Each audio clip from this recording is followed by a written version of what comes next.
Welcome to Gospel Tangents, the best source for Mormon history, science, and theology. I'm Rick Bennett. The Genesis group was founded in the early 1970s to help keep black members active even though they couldn't hold the priesthood.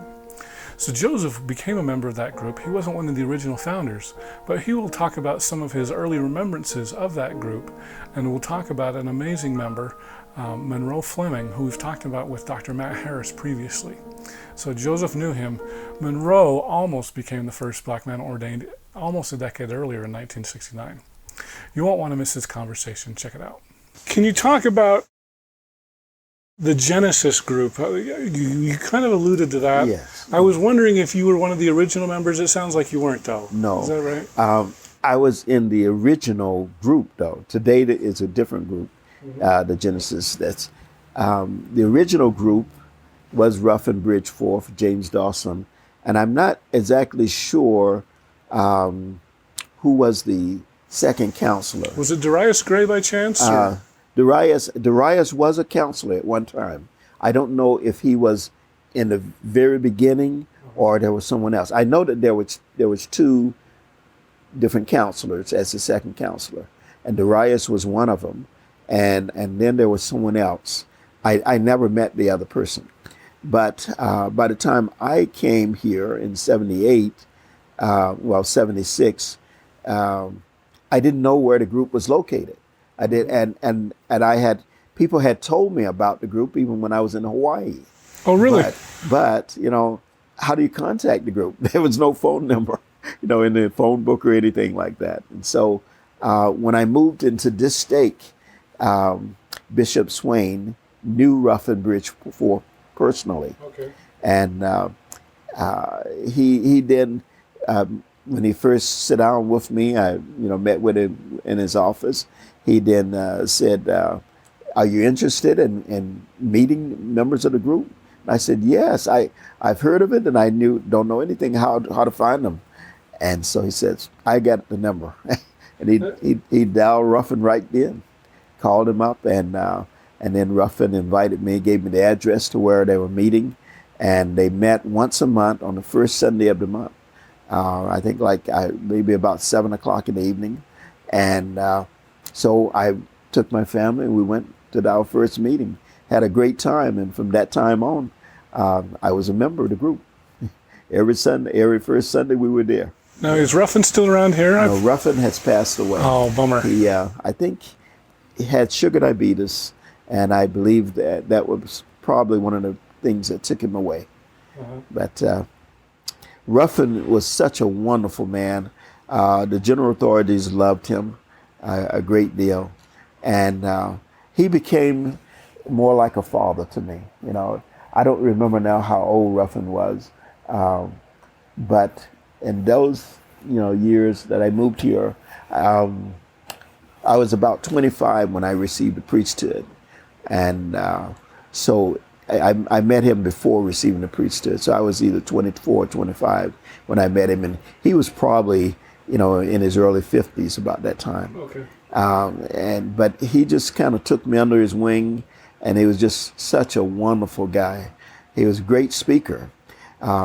Ruffin shared with me a story. I think I told you some years ago that Brother Fleming had been asked by President Monson if he would write his testimony down. You're talking about Monroe Fleming. Monroe. I definitely want to talk about Monroe Fleming. Yes. Now, for those who don't know Monroe Fleming, I did an interview with Matt Harris about a year ago, and Monroe was almost in your shoes. He was almost the first guy ordained back in 1969. That's right. So, yeah, tell us more about Monroe Fleming. Well, when people were going on missions years ago, they would go to the mission home, and it was at the Joseph Smith building, which was then Hotel Utah. Right. Now I never went to the Hotel Utah, and it was just a big marvelous building, but I didn't have anything to do with it. Well, Monroe worked there, and so when the missionaries would be trained and they'd get to the end of their training, they would bring in Brother Fleming and have him share his testimony. And I've met many, many missionaries today that are perhaps my age and that told me that they saw and met Brother Fleming years ago when they first finished the mission training and before leaving for their mission. And they would just share with me how excited they were of meeting a black man who had a great testimony and shared that testimony with them. So after the priesthood was given, Brother Fleming contacted me and he said, "I'd like to hear your testimony." And so a couple of times we went out together and he went to firesides where I was the speaker, and he got to share and talk over the conversation of me receiving the priesthood and how I felt and everything and how he felt. I didn't get a chance to hear him speak before I left Salt Lake and moved away though. But he was a wonderful guy. I didn't know him personally as for being a long time, but I just loved the guy. He was just a really nice man. Had a beautiful testimony. Well, very cool. Can you talk about kind of race relations since 1978 especially? Have things gotten better? Is there still room for improvement? Well, when we look at our current politics, we can see room for improvement. I think it's like this. When I was growing up, things were so different. I mean, most people can't imagine it being this way. But we lived in the country, and we worked for white people, on the farms. The larger farms were owned by the white people, and a little smaller farms by most black people. I can't ever remember working for a black farmer. Well, I did because my uncle lived right next door to us, and I worked for him.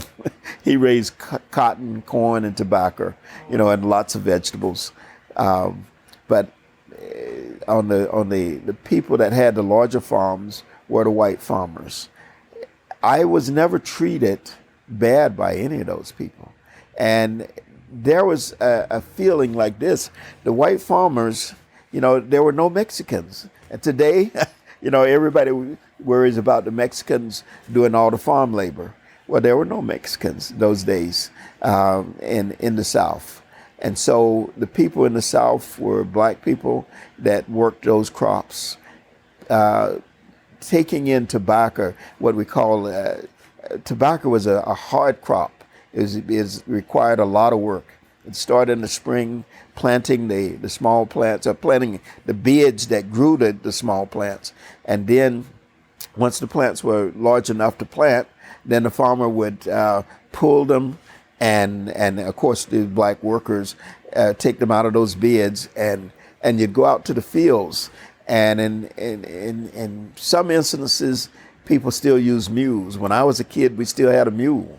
And the mule, there was a machine that you'd set on the back of the machine, two people, one on one side and the other on the other side, and the planter would be in the middle.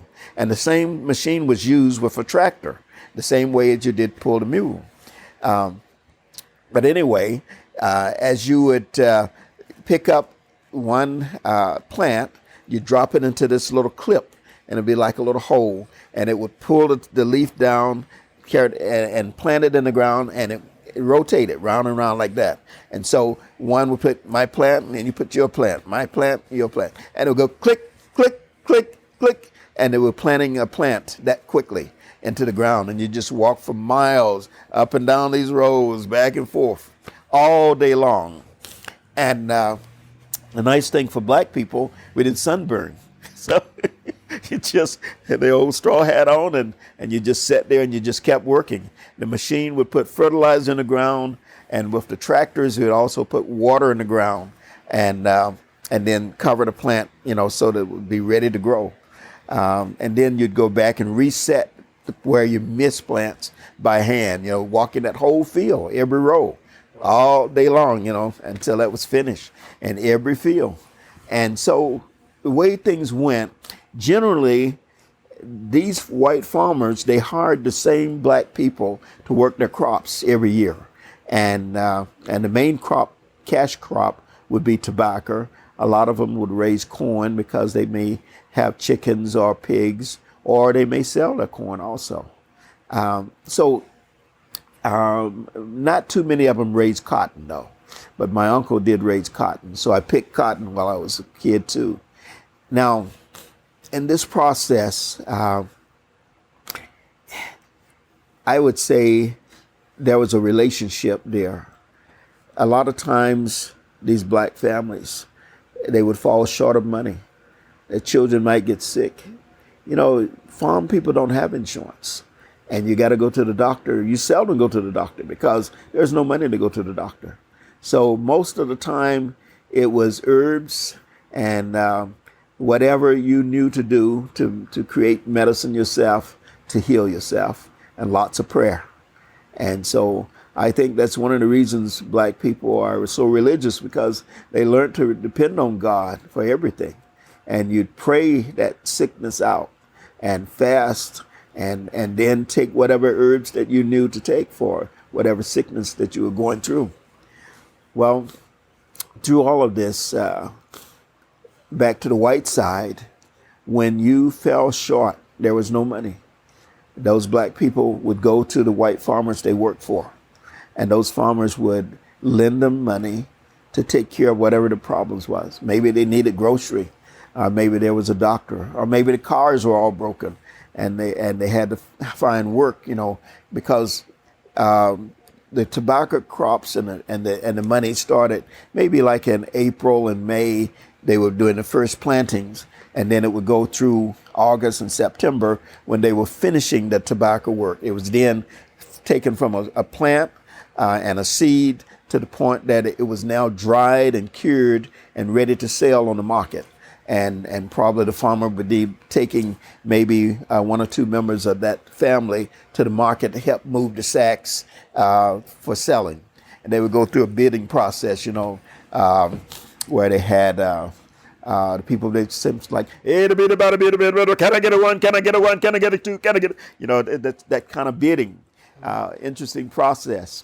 Well, you would always hope that your tobacco would sell for the higher price too.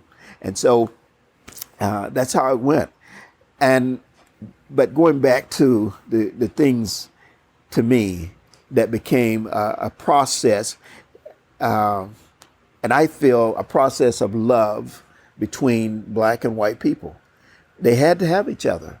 The farmers needed those black workers, and the black workers needed the money. There was no other jobs. I hope you enjoyed our conversation with Joseph Freeman. In our next conversation, Joseph will talk about some of the racism his family experienced growing up in North Carolina. And I loved my job, and I loved my supervisor. He was an old white guy, kind of shriveled up from age, a skinny guy. And I just loved that man. And I talked to him one day and I said, how can I become a supervisor someday? And he looked at me and his mouth opened, his lips began to tremble, and a tear rolled down his cheek. He said, it can't happen, Joseph. It just can't happen. You know, and I didn't understand it because I wasn't thinking about the racial things going on, institutional racism. I didn't even know about anything like that. I'm just a kid growing up, you know, trying to find a job, thinking about college, and he's telling me about something that's real, that's happening behind closed doors in the back room of the building, wherein these people know you're never going to allow the black people to come up in the company and develop. Thanks for listening. If you'd like to hear the entire interview uncut, sign up at patreon.com/gospeltangents, and for $5 a month, you can hear the entire interview without any interruptions.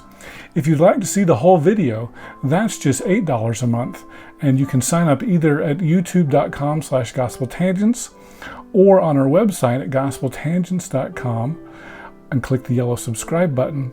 Or you can go to patreon.com/gospeltangents, and I'll just need to make sure that we're Facebook friends, and I'll add you to our insiders group, and you can see the entire interview uncut.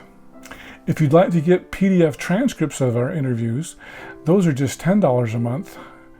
And for just $15 a month, I will send you paperback versions of our transcripts as soon as they come out. Or, of course, you can buy them on Amazon as well. Go to Amazon.com and do a search for Gospel Tangents Interview, and you can see all of our transcripts there. Don't forget to sign up for our updates at facebook.com/gospeltangents. Of course, you can follow us at Gospel Tangents on Twitter. To hear our interviews updated to your podcast player, go to tinyurl.com/gospeltangents and make sure you give us a 5-star review. And of course, you should show your support for Gospel Tangents with one of these cool t-shirts like this green one, or light blue, sport gray, royal blue, purple, of course black, beautiful gold, and of course Utah red. I probably left out some colors, but if you want to see more, go to gospeltangents.com/shop and you can get one of these. So once again, thanks for listening. Click here to subscribe, here for a transcript, and over here we've got some more of our great videos. Thanks again.